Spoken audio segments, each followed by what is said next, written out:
Praise thy holy name. Praise thy holy name. I'm coming to you today on the Sabbath. This is about third time I've tried to make this tape.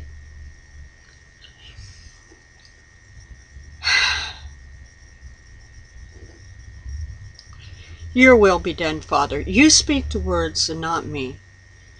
You let your holy power come forth and your holy righteousness. In the name of Yeshua HaMashiach, I plead the blood over this video. And let your holy words be spoken. In the name of Yeshua HaMashiach. I'm coming to talk to you about marriage again.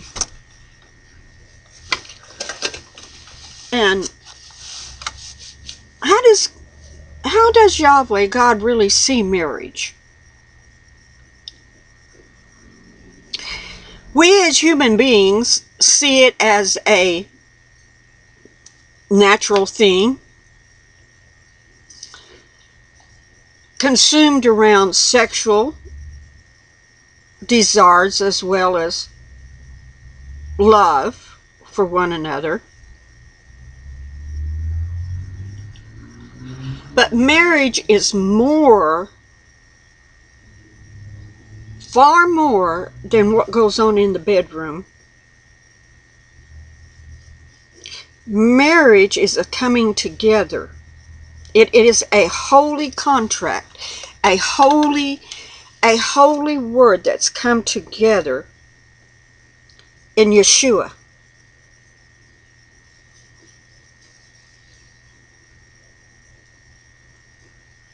Because from the beginning of time, this plan had been laid out.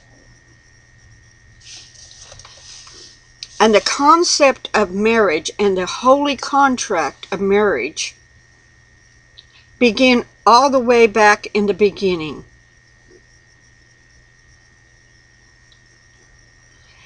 We see that God Himself married Israel in Exodus on Mount Sinai. He come and He gave out the laws and the commandments, and they said, I do, I will, giving their consent that they will become one with Yahweh God. And then we see in Jeremiah, the 3rd chapter, so you'd have to go back and read it all. But I'm going to read the 14th verse where it says, O backslidden children, I am married unto you. He's married unto the backslidden children of Israel. For they had come entangled with other nations. They married other nations' women, and they indoctrinated their religious beliefs instead of keeping the holy commandments of Yahweh that He laid down. Meaning that they were running around committing fornication and adultery on Him with other gods.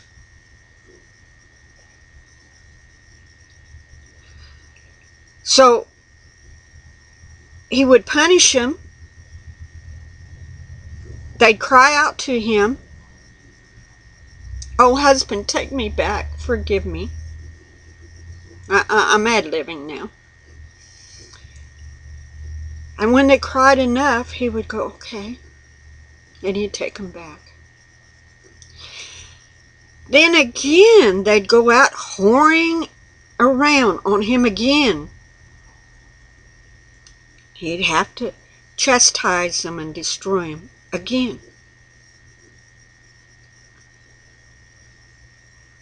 The longest time was from the time in the year 70 when they were slaughtered at the Holy Temple as it was burned, taken down.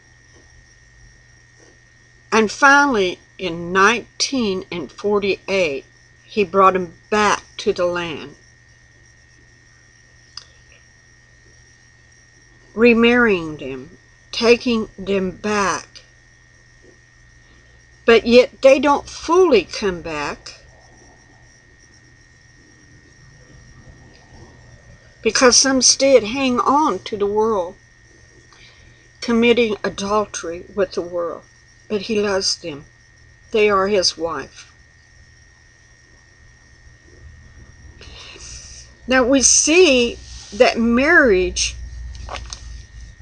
was foreordained from the very beginning. The very, very beginning. Because we can go over here to Genesis and we can read in Genesis where it says, "So God created man in his own image, and in the image of God created he him, male and female created he them.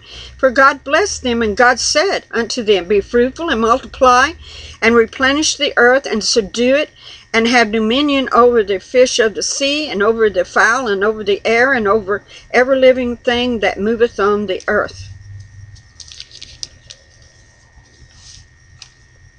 He was telling them to come together as one and produce and multiply and fill the earth.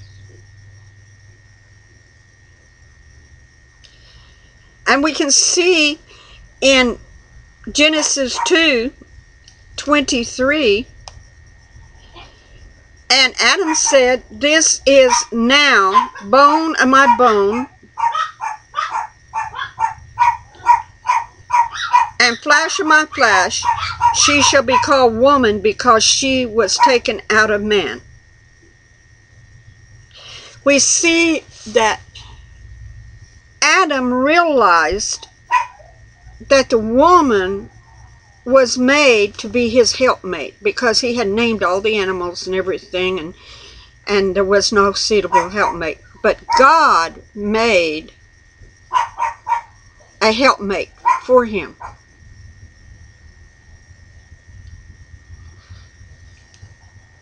And in doing so, Adam realized that marriage was important. And he says in the 24th verse of the 2nd chapter, "Therefore shall a man leave his father and mother, and shall cleave unto his wife, and they shall be one flesh." Shall be one, coming together as one.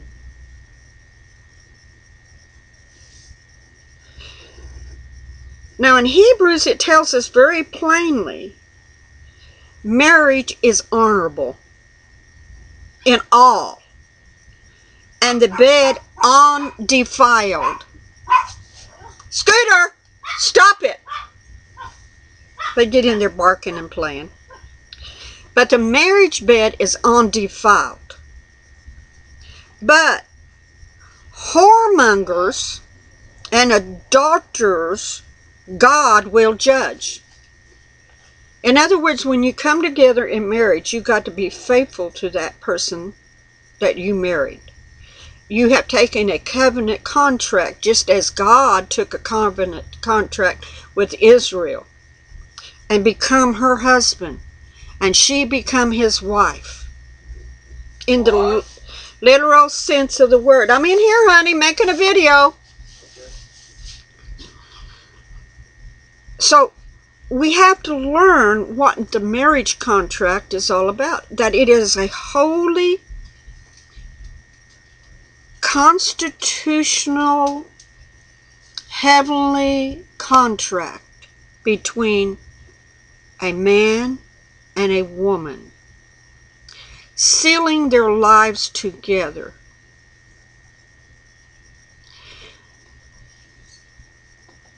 And not always do we choose wisely, and sometimes we marry people that we might have been better off not marrying, but we married them. We took a vow before God.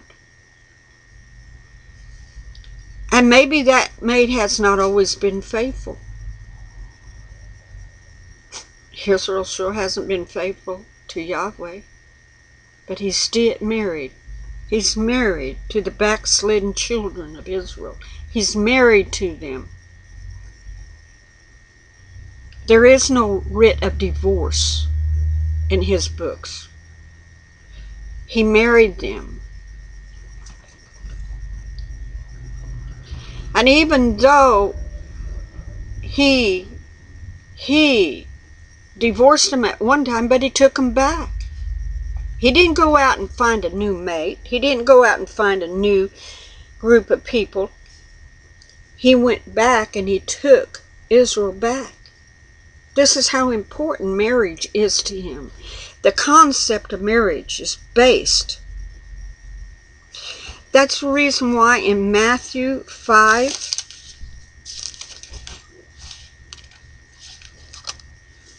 and 31, it says very plainly, now this is Yeshua speaking because he knows the heart of his Father. He says, "It has been said, whosoever shall put away his wife, let him give her a writ of divorce. But I say unto you, that whosoever shall put away his wife, saving for the cause of fornication, causes her to commit adultery, and whosoever shall marry her that is divorced committeth adultery." Very plain. Very plain. You can't just jump up and go and leave your mate because you may not see eye to eye with them.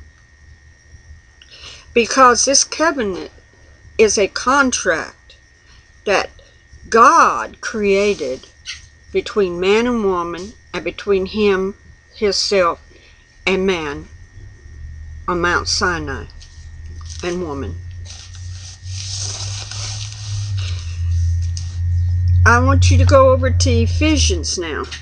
This is very, very important that we understand the concept of what marriage is. In Ephesians, the 5th chapter, and this is Paul talking, beginning with the 21st verse, it says, "Submit yourselves one to another in the fear of God. Wives, submit yourself unto your own husbands as unto the Lord. For the husband is the head of the wife, and even as Christ is the head of the church, he is the Savior of the body.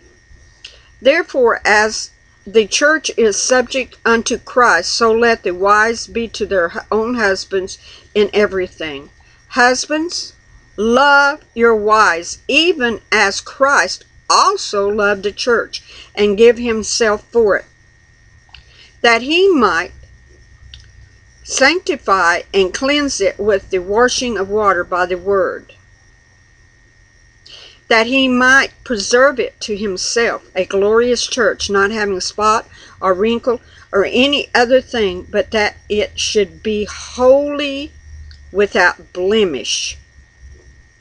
So ought man to love their wives as their own body. He that loveth his wife loveth himself." Marriage represents this concept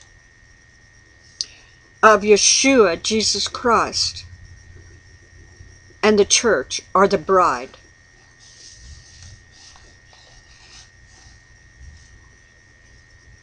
He, when he come down here on earth, and he made that betrothal contract with us to become a bride with him.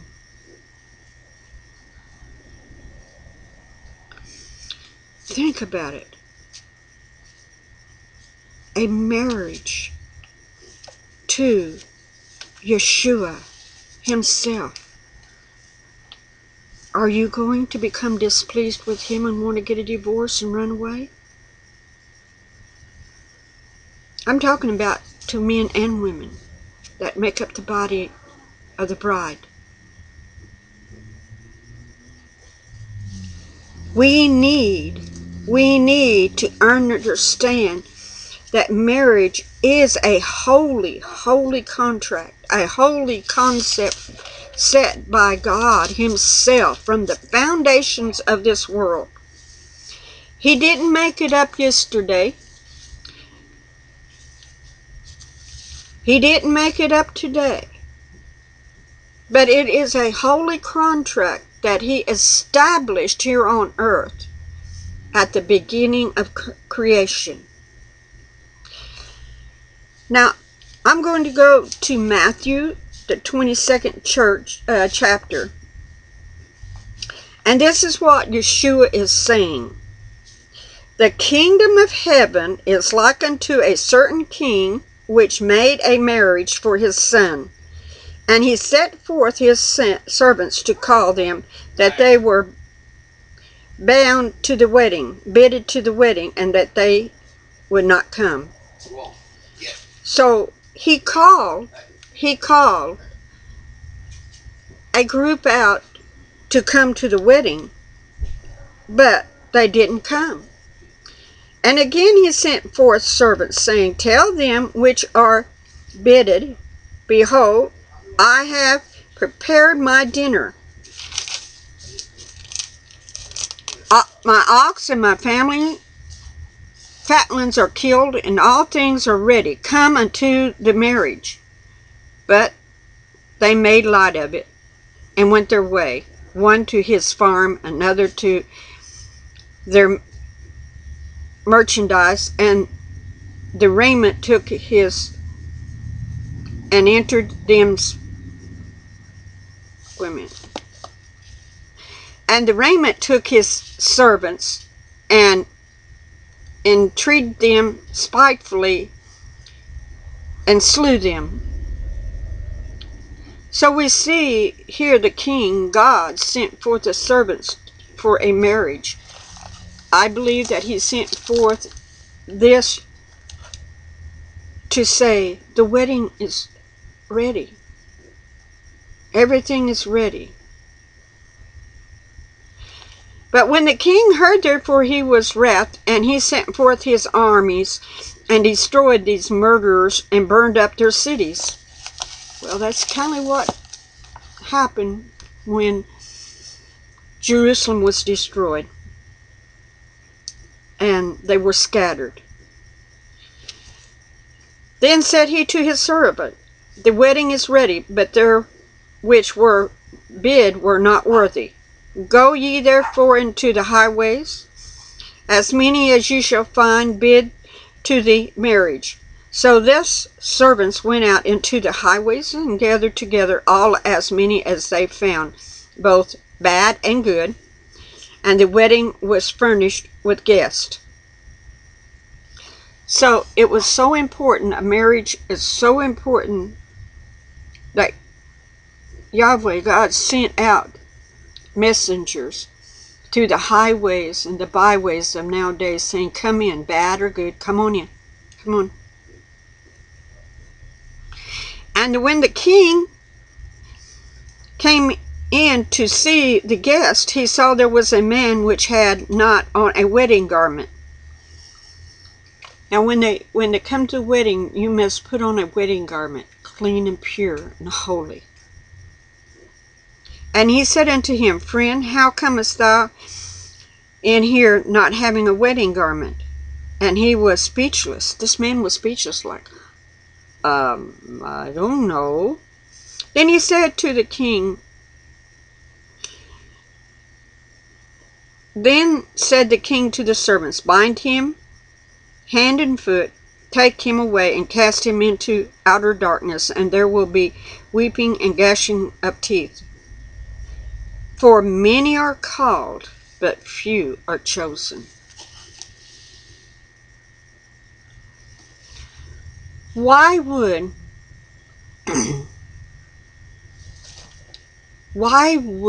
anyone want to turn down the great king and the great wedding because they could not see the truth of who Yeshua was? Why would any man be standing without the holy garments? Because he cannot see who Yeshua, Jesus Christ, really was. And that it's a marriage contract, a holy one.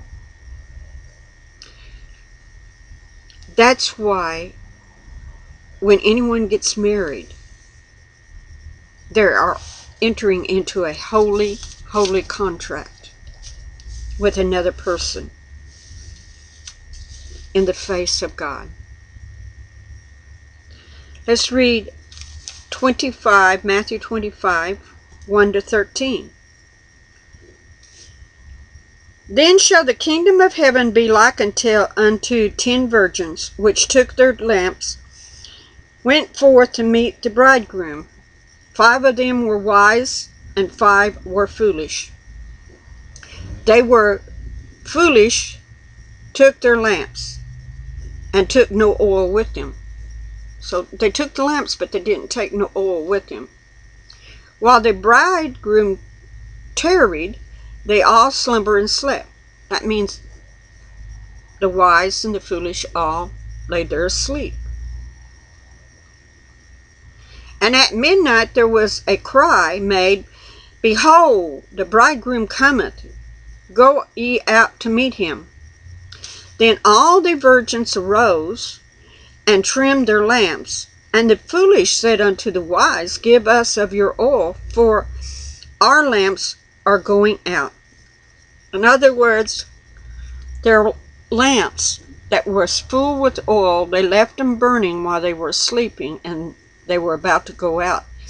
But being unwise, they didn't bring enough oil in a flask to put into their lamp. So their light was about to go out.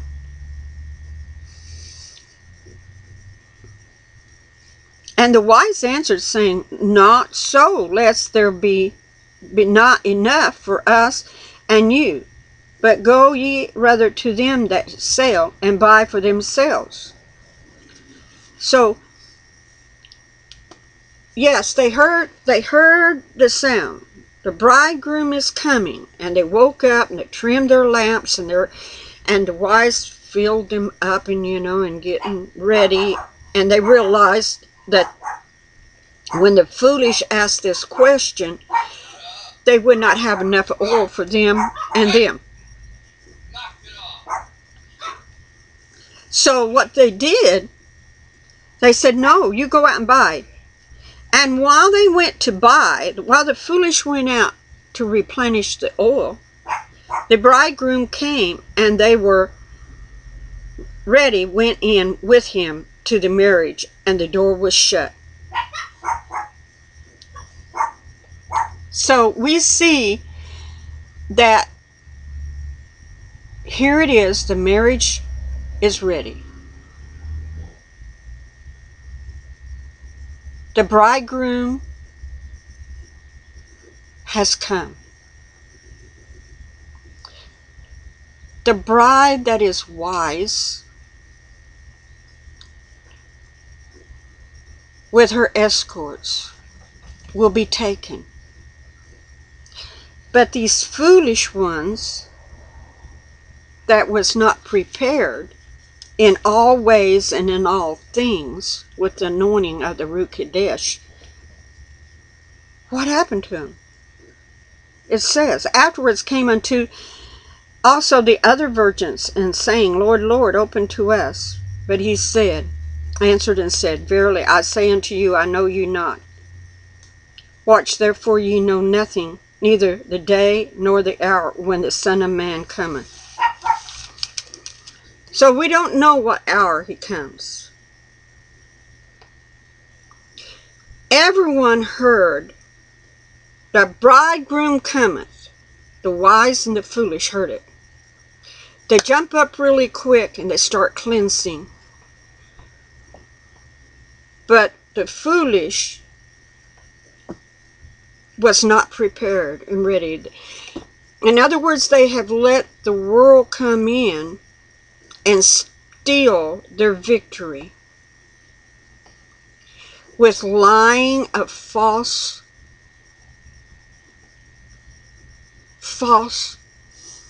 prophecies, false teachings, and like saying, you know, it's all right to get a divorce and marry somebody else, when the whole principle of this Bible is a marriage contract between us and God, between us and Yeshua. It is a marriage contract. It's a holy contract. Not to be cast aside or thrown away whenever you decide that you no longer want to be with your mate. That marriage that you're living in is a marriage of the representation of the marriage of God. It is a representation of Him. Let's go to Revelations, the 19th chapter, the 7th verse. Oh, praise the holy name.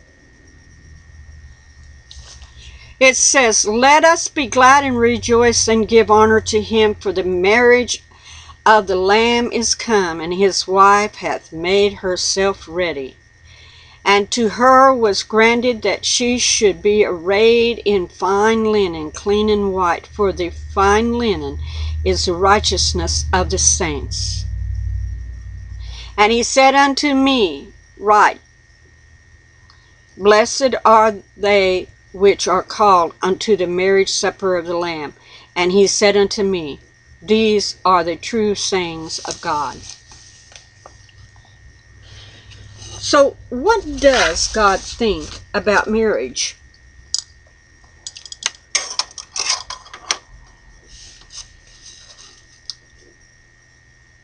He holds marriage in high esteem. Not to be cast aside thoughtlessly. Not to turn your back on each other and walk away.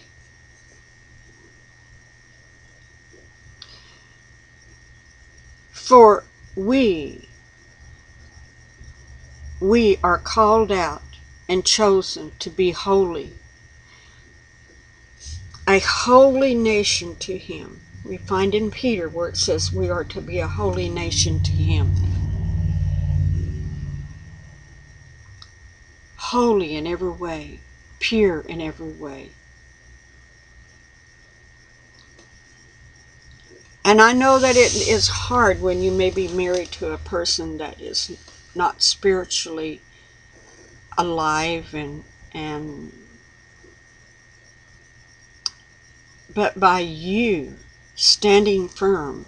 And this has happened many times where women have prayed, earnestly sought the Lord for their husbands, and their husband has come to know and be saved through her perseverance.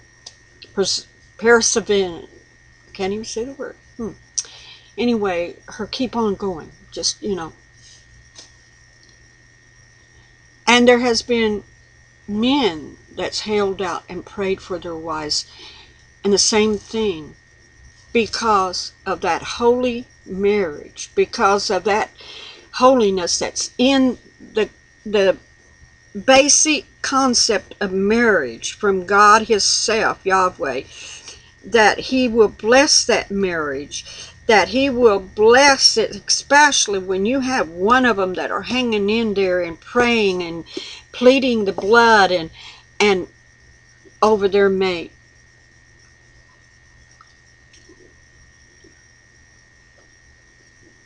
Don't you understand? We are the wife of Yeshua. That we will become one with Him. and that we must live our lives consistently holy in His likeness, in His goodness. That means in our marriage, our everyday walk in our marriage, our everyday living at our job, our everyday concept of raising our children. Because see, God is about the family. This whole thing has been set up on the design of a family. A husband, a wife, and children. He called children the arrow in the man's, what is it that holds the arrows, quivers? Anyway, marriage is holy. Holy.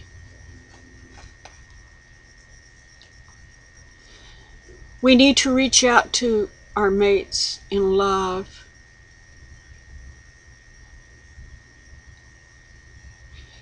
Not only the love of the flesh, but I'm talking a spiritual love. A holy love. Representing the kingdom of God within our very family.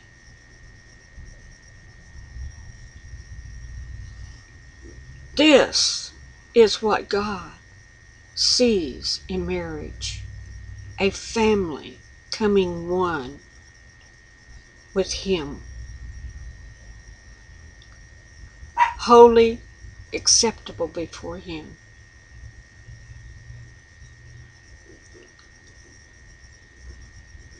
And you know, it may not be easy, but He will be there with you. So, what does God think of a marriage? The whole basis of creation was based off of a man and woman, marriage, leaving their father and mother's house, and that man cleaving to his wife, becoming one with her, physically and spiritually, and having children to be raised as one to the holiness of the Father, Yeshua. That's what the whole concept is. That's why a man has to go out and work and provide for his family. That's why a woman has to stand by her husband and love him and help raise those children at home, taking care of the matters of home, taking care of the children and her husband and herself. This is her duty. This is his duty. And the children's duty is to obey their parents and grow up learning all the principles and concepts of Yeshua HaMashiach and of the Father through Him and the 10 Commandments, and obeying it all in Him. Marriage is holy. Marriage is